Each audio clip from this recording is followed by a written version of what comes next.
Hi hello welcome back to ఈ తరం కథలు. ప్లీజ్ ముందుగా వీడియోకి ఒక చిన్న లైక్ చేయండి. లైక్తో పాటు హైప్ ఇవ్వండి. ఈరోజు కథ యాంగ్రీ హస్బెండ్ పార్ట్ 51. కథను రచించిన వారు సుజాత గారు, వాయిస్ ఓవర్ శ్వేత. ఇక లేట్ ఎందుకు, స్టోరీలోకి ఎంటర్ అయిపోదాం. ఏదైనా రేపు మాట్లాడుకుందాం, ఇప్పుడు వెళ్ళు అని ఆదిని రూమ్లోకి పంపిస్తుంది శ్రేష్ఠ. తాను కూడా రూమ్లోకి వెళ్ళిపోతుంది.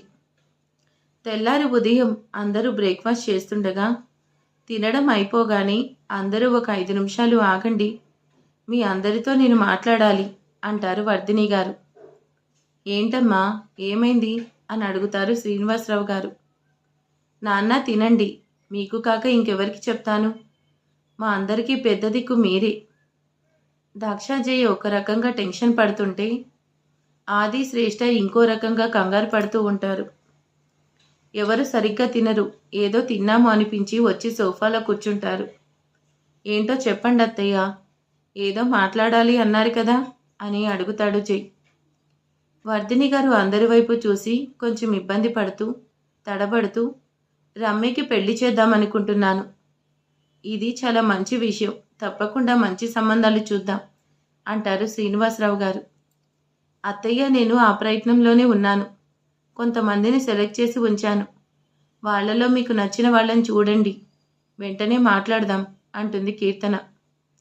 వర్ధిని గారు ఒక ఫోటో చూపించి, రమ్యని ఈ అబ్బాయికి ఇచ్చి పెళ్లి చేద్దాం అనుకుంటున్నారు అని ఒక బాంబు వేస్తారు. ఆ మాటకు అందరూ బిగుసుకుపోతారు. జై వెంటనే తేరుకొని, సరే అత్తయ్య, మీకు రమ్యకు నచ్చితే అబ్బాయిని ఒకసారి ఇక్కడికి పిలిపించండి, తాతగారు మాట్లాడతాడు అంటారు జై. శ్రేష్ఠ ఫోటో వైపు చూస్తూ ఉంటుంది.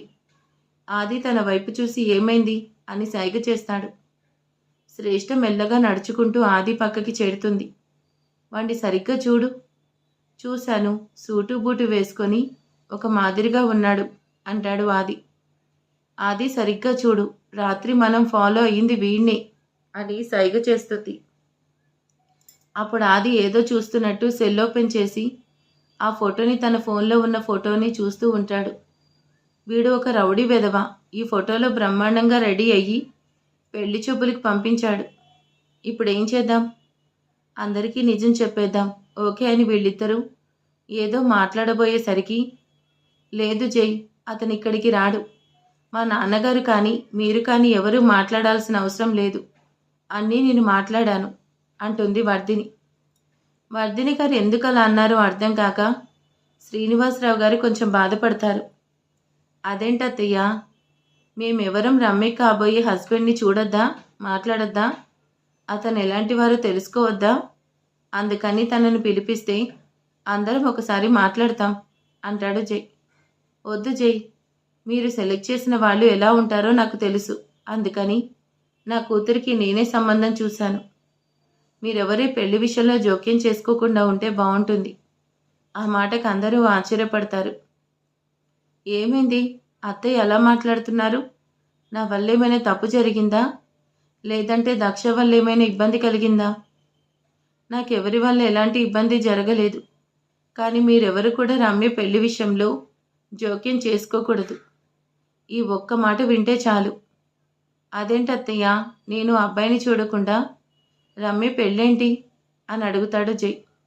ఏం చూస్తారు జై, సౌమ్యకి ఐశ్వర్యకి ఇద్దరికి మిడిల్ క్లాస్ సంబంధాలే కదా తెచ్చింది, మన స్థాయికి తగ్గవాళ్ళు కాదుగా.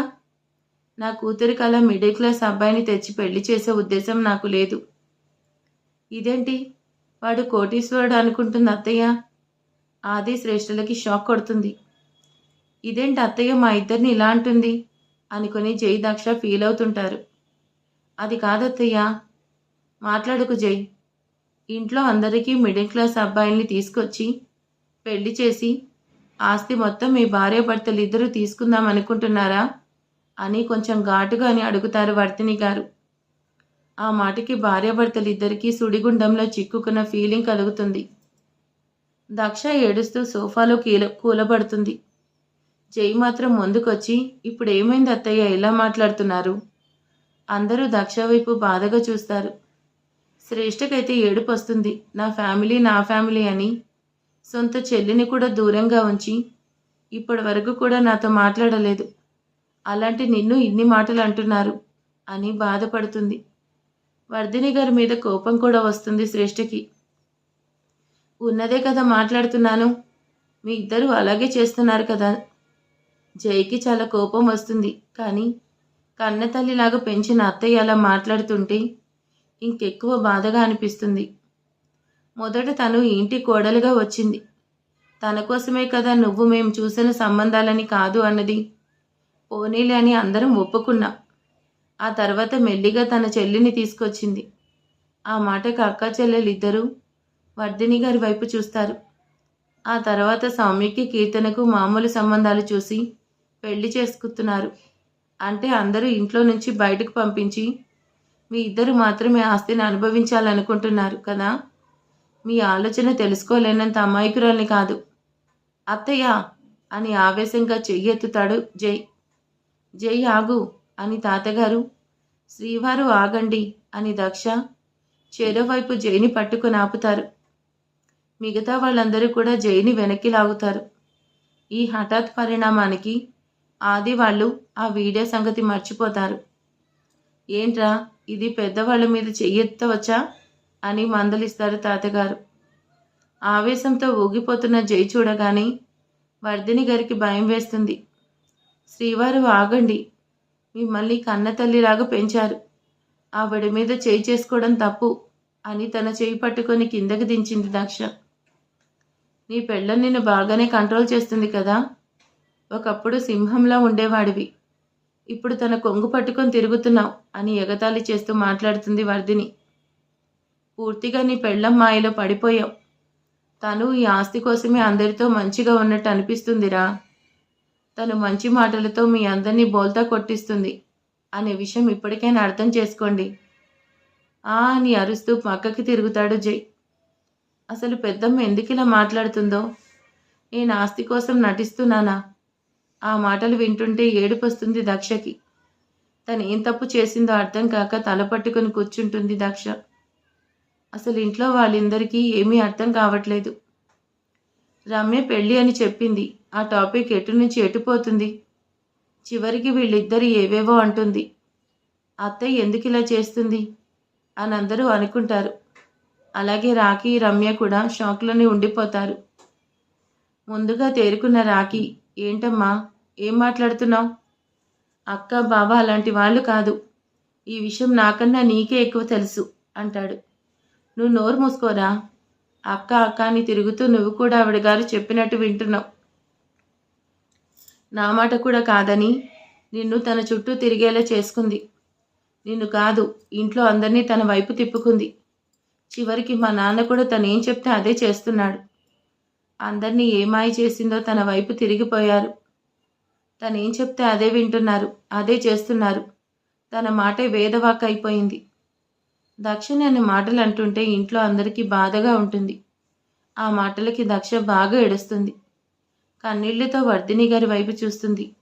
ఆపండి అని అక్కడ ఉన్న కుర్చీని గట్టిగా నేలకేసి కొడతాడు జై.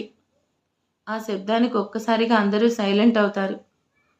దక్ష పరిగెత్తుకుంటూ వెళ్ళి జై చేయి పట్టుకొని, కొంచెం కంట్రోల్ చేసుకోండి. ఈ టైంలో ఆవేశపడితే మంచిది కాదు. జై దక్ష చేయి వదిలించుకొని, ఇంక నీకు అర్థం కావట్లేదా? అక్కడ మన ఇద్దరిని తిడుతున్నారు. కానీ కోపం వద్దు, ఎవరిని ఏమీ అనకూడదు, ప్రశాంతంగా ఉండాలి. లేకపోతే నీలాగా నోరు మూసుకొని ఏడుస్తూ ఉండాలా? అది నా వల్ల కాదు. అసలు ఎందుకు ఏడవాలి? మనం ఏ తప్పు చేయలేదు. మన ఇద్దరిని వేలెత్తి చూపించేంత పెద్ద తప్పు ఏం చేశాం? సాక్ష్యాలతో చూపించమని చెప్పండి. అప్పుడు ఎవరికీ మాట్లాడే అవకాశం ఇవ్వకుండా మీరందరూ కోరుకున్నట్టుగానే నేను తను ఇంట్లో నుంచి వెళ్ళిపోతాం అని గట్టిగా అరుస్తాడు జై. తాతగారికి అర్థం కావట్లేదు, ఎవరికి నచ్చ చెప్పాలో తెలియట్లేదు. పైగా ఎవరు తన మాట వినే పరిస్థితుల్లో లేరు. అటు కూతురికి, ఇటు మనవడికి ఇద్దరికీ చెప్పుకోలేకపోతున్నాడు. ఏం చేయాలో అర్థం కాక అలా కూర్చుంటాడు. ఇంట్లో అందరికీ ఆ సిచ్యువేషన్ చాలా బాధగా అనిపిస్తుంది. ఏం మాట్లాడాలో, ఎవరి వైపు మాట్లాడాలో తెలియక అందరూ సైలెంట్గానే ఉంటారు. వర్ధిని, అసలు ఏంటి నీ ప్రాబ్లం? ఎందుకు ఇలా వాళ్ళిద్దరిని అంటున్నావు? నీకేం కావాలో చెప్పు. మనసులో మాట బయటకు చెప్పకుండా ఇలా వాళ్ళిద్దరినీ ఇలా ఇన్ని మాటలు అనడం పద్ధతి కాదు అని మందలిస్తారు శ్రీనివాసరావు గారు. ఈ విషయాన్ని తనకు ఎలా అనుకూలంగా మర్చుకోవాలని ఆలోచిస్తూ ఉంటుంది కీర్తన. జైని దక్షిణి అలా చూస్తుంటే కీర్తనకి మాత్రం పిచ్చ హ్యాపీగా ఉంది. తను బాగా ఎంజాయ్ చేస్తుంది. ఈ ఆస్తిని అందరికీ సమానంగా పంచండి నాన్నగారు. ఆ మాటకి శ్రీనివాసరావు గారు ఉలిక్కి పడతారు. చాలాసార్లు ఆస్తి పంచుతానంటే అందరూ కలిసి ఉండాలని అన్న నా కూతురు ఆస్తి పంపకాలు జరగాల్సిందని పట్టుబడుతుంది. ఏంటో అర్థం కావట్లేదు శ్రీనివాసరావు గారికి. అక్కడ ఉన్న ప్రతి అందరికీ బాధగానే ఉంది. శ్రేష్ఠకి ఏడుపు వస్తుంది. ఎవరికి ఏం మాట్లాడాలో తెలియట్లేదు. అందరూ ఈ టైంలో తన దగ్గరికి వద్దు, వదినని అన్నయ్య చూసుకుంటాడు, అది అన్నయ్య మాత్రమే చేయగలడు, అక్క అనుకుంటూ మెట్లు పైకెక్కి వెళ్తుంటే ఆది తన చేయి పట్టుకొని ఆపుతాడు. మనం ఎవరిని కూడా తనని ఓదార్చలేం. తనని కొద్దిసేపు ప్రశాంతంగా ఉండనివ్వు. అది కాదు ఆది, నువ్వురా అని తీసుకొచ్చి సోఫాలో కూర్చోపెడతాడు. ఏమైనా మాట్లాడితే రాఖీ వాళ్ళ కోపం వస్తుందేమో అని భయపడుతూ ఉంటారు మిగతా వాళ్ళు. అప్పుడు మళ్ళీ వచ్చి అత్తయ్య ఏమనుకుంటుందో అన్న అనుమానం కూడా ఉంటుంది. అందుకని ఎవరికి వాళ్ళు నోరు మూసుకొని కూర్చుంటారు. జై దక్ష చేయి పట్టుకొని వాళ్ళ రూంలోకి తీసుకెళ్లాడు. ఇద్దరూ ఏం మాట్లాడట్లేదు. బెడ్ మీద అలాగే కూర్చున్నారు. దక్ష దిండు మీదకు వాలి కన్నీళ్లు పెట్టుకుంటూ ఉంటుంది. ఆస్తి కోసమే వాళ్ళు ఇలా నటిస్తున్నారు. మీ అందరికీ మిడిల్ క్లాస్ సంబంధాలు చూసి మిగతా వాళ్ళదంతా వాళ్లే తీసుకున్నారని ప్లాన్ చేస్తున్నారు. అందరినీ తన వైపు తిప్పుకున్నారు. ఈ మాటలు పదే పదే వినపడుతున్నాయి ఇద్దరికి. చాలా బాధగా అనిపిస్తుంది. జైకి కోపం తగ్గలేదు. దక్షకి ఏడుపు ఆగట్లేదు. జై దక్ష వైపు చూస్తాడు. తనని అలా చూస్తుంటే గుండె తరుక్కుపోతుంది. పాపం అనిపిస్తుంది. జై మెల్లిగా తన భుజం చుట్టూ చెయ్యి వేసి, ఎందుకు ఏడుస్తున్నావు? నువ్వే తప్పు చేయలేదు. తనకి నోట్లో నుంచి మాటలు రావట్లేదు. ఏం మాట్లాడాలో అర్థం కాక జై గుండెల్లో ఒదిగిపోతుంది. అలాగే వాళ్ళని మాయ చేయలేదు. మోసం. దక్ష మనం ఏ తప్పు చెయ్యలేదు. అందరితో ప్రేమగా ఉండడం అంతే. అది కూడా తప్పైపోయింది. నువ్వేడవకు. నీ కన్నీళ్లు చూస్తే నేను తట్టుకోలేను. ముందు కళ్ళు తుడుచుకో అంటాడు జై. ఏడవకుండా ఉండడానికి చాలా ట్రై చేస్తున్నాను, కానీ నా వల్ల కావట్లేదు శ్రీవారు అంటూ వెక్కి వెక్కి ఏడుస్తుంది. అందరితో నువ్వు ఒక అనుబంధాన్ని ఏర్పరచుకున్నావు దక్ష. అందుకే నువ్వు ఎక్కువగా బాధపడుతున్నావు. నిజంగా వాళ్ళందరికీ నార్మల్గా సంబంధాలు చూసి పెళ్లి చేసి ఆ ఆస్తి మొత్తం తీసుకోవాలనే ఉద్దేశం నాకు కలలో కూడా లేదు. పెద్దమ్మ ఎప్పుడు నాతో ప్రేమగానే ఉన్నారు. ఎందుకు ఇలా మాట్లాడుతుంది? అర్థం కావట్లేదు శ్రీవారు. పద వెళ్దాం. ఎక్కడికి? తన కన్నీళ్లు తుడిచి తన చేయి పట్టుకొని లాక్కొని కిందకు వస్తాడు. వాళ్ళిద్దరిని చూడగానే అందరూ వాళ్ళ దగ్గరికి వస్తారు. జై ఎవరిని పట్టించుకోకుండా దక్ష చేయి పట్టుకొని బయటకు వెళ్తూ ఉంటాడు. రాగానే కారులో కూర్చోపెట్టుకుని కార్ స్టార్ట్ చేసి అక్కడి నుంచి వెళ్ళిపోతారు. వెనకాలొచ్చిన వాళ్ళందరూ అది చూస్తారు, కానీ ఎక్కడికి వెళ్ళాడో ఏంటో మాత్రం ఎవరికీ తెలీదు. జై సీరియస్గా కార్ డ్రైవ్ చేస్తూ ఉంటాడు. దక్ష ఫేస్ డల్గా పెట్టుకొని బయటకు చూస్తూ ఉంటుంది. మనం ఎక్కడికి వెళ్తున్నామని అడగవా? పక్కన మీరున్నారుగా, ఇంకా భయం ఎందుకు? మీ ఇష్టం, ఎక్కడికైనా తీసుకెళ్ళండి. డైరెక్ట్గా ఆఫీస్కి తీసుకొస్తాడు. ఏంటి శ్రీవారు ఇక్కడికి తీసుకొచ్చారు?